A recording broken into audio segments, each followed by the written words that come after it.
खरात प्रकरणात बळीचा बकरा बनवला जात आहे. षडयंत्रामागे शिवसेना उद्धव बाळासाहेब ठाकरे पक्षाचा हात. सुषमा अंधारेंच्या फोटो बॉम्बनंतर दीपक केसरकरांचा टू द पॉइंट आरोप. ईशान्येश्वर मंदिरामध्ये खरातकडून दुष्कृत्य. यापुढे ईशान्येश्वर मंदिरामध्ये पाऊल ठेवणार नाही. टू द पॉइंट मुलाखतीमध्ये केसरकरांचा निर्धार. पक्षांतर्गत विरोधकांमुळे मंत्रिपद मिळालं नाही. दीपक केसरकरांचा सेनेतील विरोधकांवर आरोप. केसरकरांचं मंत्रिपद अडवणारे स्वपक्षातील नेते कोण? चर्चांना उधाण.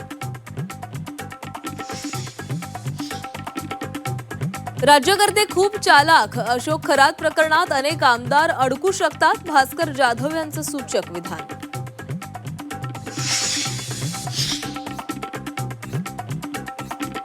महाराष्ट्राच्या राजकारणात मोठा भूकंप होणार. खासदार ज्योती वाघमारे यांचा मोठा दावा. ऑपरेशन टायगर की तुतारी, वेळ आल्यावर सांगण्याची ग्वाही.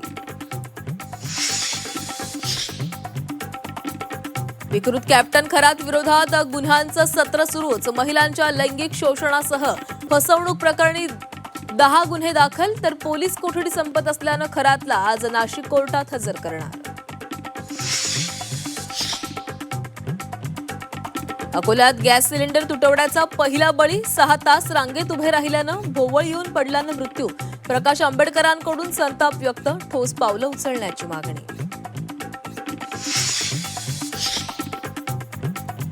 सर्व महानगरांमध्ये आता पीएनजी कनेक्शन. मुख्यमंत्री देवेंद्र फडणवीसांची घोषणा. इंधनाचा तुटवडा नसून अफवा पसरवणाऱ्यांवर कडक कारवाई करणार. मुख्यमंत्र्यांचा इशारा. मेट्रो 9 आणि मेट्रो 2B च्या लोकार्पणाला अखेर मुहूर्त. दहिसर ते काशीगाव आणि डायमंड गार्डन ते मंडाले मेट्रो 3 एप्रिलपासून धावणार. मुंबईकरांची वाहतूक कोंडीतून सुटका होणार. महाराष्ट्रावर पुन्हा अवकाळी संकट. पश्चिम महाराष्ट्र, मराठवाड्यासह विदर्भात 4 दिवस वादळी वाऱ्यासह जोरदार पावसाची शक्यता. वांद्रे खारसह सांताक्रूज भागात आज पाणीबाणी. पाली हिल जलाशयाच्या पाईपलाईनच्या कामामुळे पाणीपुरवठा बंद राहणार. नागरिकांना पाणी जपून वापरण्याचं आवाहन.